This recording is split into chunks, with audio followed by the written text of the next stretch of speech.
Gold और silver के दाम पिछले कुछ समय से एक रेंज में फंसे हुए हैं। ट्रेडर्स और इन्वेस्टर दोनों ये नहीं समझ पा रहे कि अगला बड़ा मूव कब और किस दिशा में आएगा।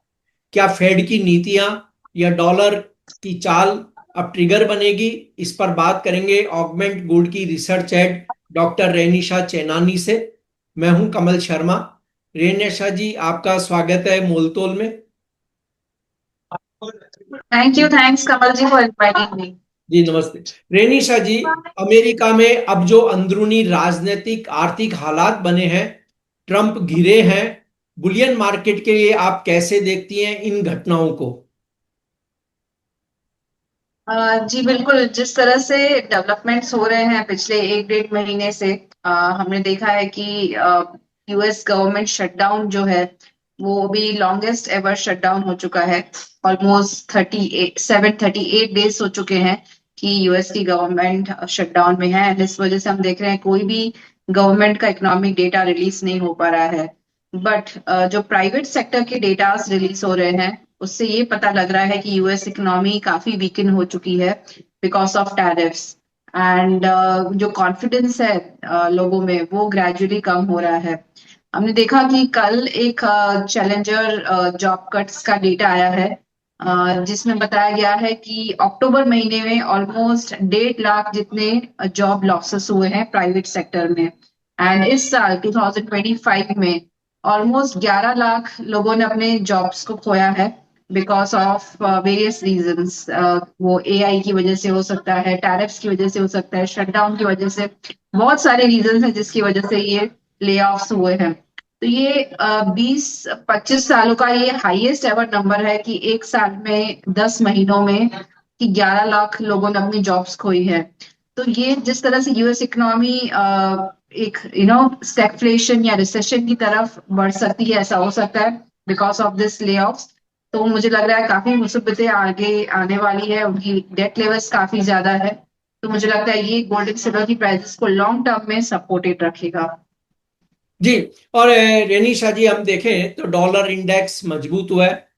ब्याज दरों में दिसंबर में कटौती होगी या नहीं होगी, इस पर फेड की कड़ी रुख हम देखने को मिल रही है, और ऐसा भी पता लग रहा है कि यह संभावना 65% तक रह गई।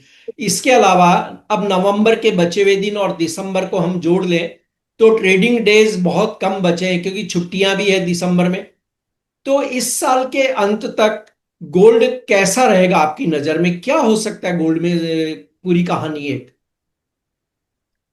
अगर गोल्ड की कहानी देखें तो प्राइसेस ने पहले 60% जंप लगाया from January to almost mid अक्टूबर।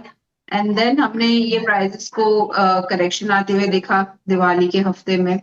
अभी प्राइसेस कंसोलिडेट हो रही है $4,000 के आसपास एंड इंडिया में ऑलमोस्ट 1,20,01,21,000 के आसपास। मुझे लगता है ये कंसोलिडेशन फेज थोड़ा कंटिन्यू रह सकता है। अभी शॉर्ट टर्म जो रेंज रहेगा, मुझे लगता है जो प्राइसेस जिसमें ट्रेड कर सकती है वो है $3,900। डाउन साइड में स्ट्रॉन्ग सपोर्ट है एंड अपसाइड में $4,050-60 का एक रेजिस्टेंस जोन है। तो ये $150 की रेंज मुझे लग रही है कि प्राइसेस इसमें ट्रेड कर सकती हैं। जिस तरफ ब्रेकआउट आएगा उस तरफ हम देखेंगे 3 से 4% का मूव देखा जा सकता है। तो अगर $4,050 के ऊपर गोल्ड सस्टेन करता है तो $4,200 तक हम प्राइजेस को जाते हुए देख सकते हैं। That is the maximum upside मैं एक्सपेक्ट कर रही हूँ। मुझे नहीं लगता कि न्यू हाईस अभी इस साल वापस देखे जाएंगे। जो मैक्सिमम अपसाइड अभी कुछ नया ट्रिगर आता है अगर देखा भी गया तो $4,200 रहेगा। एंड डाउन साइड में मैं $3,800 गोल्ड को जाते हुए देख रही हूँ अगर $3,900 टूटता है तो ये ब्रॉड रेंज रहेगी एक डेढ़ महीने की। But yes, long term fundamentals काफी स्ट्रांग है।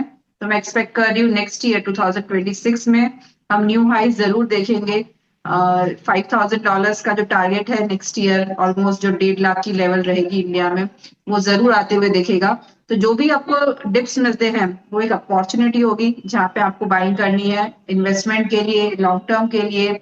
जिस भी हिसाब से आपको गोल्ड बाय करना है, अगर आपको फोमो फियर था आपने पहले बाय नहीं किया, तो जो भी अभी टिप्स मिलते हैं इन एक डेढ़ महीने में जरूर गोल्ड को अपना पोर्टफोलियो में जरूर इंक्लूड कीजिए। जी। और अनिशा जी, अगर गोल्ड में ये कहा जाए कि 10% रैली हो, तो उसके लिए कौन से ट्रिगर की जरूरत है, कैसे ट्रिगर चाहिए बाजार को? 10% रैली तब आ सकती है जब हम देखेंगे कि जैसे यूएस गवर्नमेंट का शटडाउन है, अगर वो खुल जी। जाता है तो शायद हम देखेंगे कि एक डाउनसाइड आ सकता है प्राइजेस में, क्योंकि ये एक बहुत बड़ा फैक्टर है जिसने प्राइजेस को सपोर्ट किया है। तो 4 से 5% का ये करेक्शन देखा जा सकता है अगर यूएस गवर्नमेंट का शटडाउन खुल जाता है तो। दूसरा मुझे लगता है कि यूएस की जो डेट लेवल्स हैं उसके हिसाब से कुछ न्यूज आता है, तो भी एक कुछ बड़ी हम रैली देख सकते हैं। यूएस का जीडीपी डेटा अगर शटडाउन के बाद खुलने के बाद पता चलता है कि यूएस का जीडीपी काफी खराब हो चुका है, जिस तरह से प्राइवेट सेक्टर के नंबर्स आ रहे हैं, मुझे लगता है जीडीपी डेटा इस बार खराब आने वाला है। एंड कुछ भी इंडिकेशन आता है कि स्टैगफ्लेशन है या रिसेशन है, तो वो एक अप मूव गोल्ड में दे सकते हैं। तो यूएस की हाई डेट लेवल्स, खराब यूएस का इकोनॉमिक डेटा आना, ये बड़े मूव्स ला सकता है अपसाइड में। एंड डाउन साइड में मुझे लगता है कि यूएस गवर्नमेंट शटडाउन का खुलना का न्यूज जो है वो थोड़ा डाउन साइड ला सकता है। जी। अब ऐसे कौन से लेवल होंगे कि जिनके ऊपर क्लोजिंग होने पर गोल्ड और सिल्वर में हम चमक देख पाएंगे? जैसे गोल्ड में मैंने बताया कि $4,050 से $60 का एक ब्रॉड रेजिस्टेंस जोन है। इसके ऊपर प्राइसेस सस्टेन करती है तो हम एक अपसाइड रैली देख सकते हैं, जैसे मैंने बताया 4 से 5% की। सिमिलरली सिल्वर में $49 का एक स्ट्रॉन्ग रेजिस्टेंस लेवल है, उसके ऊपर प्राइसेस सस्टेन करती है तो हम उसमें भी 5 से 6% की रैली देख सकते हैं। तो ये लेवल्स ध्यान में रखिए, इसके ऊपर आप जरूर बाय कर सकते हैं ये लेवल्स टूटती हैं तो। रेनिशा जी, क्या आप वर्तमान समय में सिल्वर के चार्ट पर कोई रिवर्सल पैटर्न देख रही हैं? रिवर्सल पैटर्न तो नहीं दिख रहा है, बट यस अगर प्राइजेस $47 के नीचे या $46 के नीचे सस्टेन करती है तो फिर हम थोड़ा बहुत डाउन साइड देख सकते हैं। बट अंटिल देन मुझे लग रहा है अभी जो ब्रॉड रेंज जिसमें सिल्वर ट्रेड कर रहा है वो है $46 से $49। ये एक कंसोलिडेशन रेंज बनी हुई है, और एक्चुअली कंसोलिडेशन बहुत जरूरी भी है। इतना बुलिशनेस आने के बाद प्राइजेस 70-75% बढ़ चुकी थी, उसके बाद थोड़ा करेक्शन आया है। तो अगर ये हेल्दी बुल मार्केट है तो उसे कंसोलिडेट होना पड़ेगा, यहाँ पर इस रेंज में घूमना पड़ेगा, तभी एक जी। नई रैली बनेगी, एक बेस बनाना पड़ेगा जो हो रहा है अभी। मुझे लग रहा है दोनों गोल्ड एंड सिल्वर एक बेस बना रहे हैं नई रैली के लिए शॉर्ट टर्म में। तो ये कंसोलिडेशन फेज एक बहुत जरूरी है बुलिश रैली आने से पहले। कुल मिलाकर के गोल्ड सिल्वर में एक ट्रेडर को क्या रणनीति अपनानी चाहिए, बिल्कुल क्लियर पिक्चर उसको ध्यान में रख करके ही वो ट्रेड करे?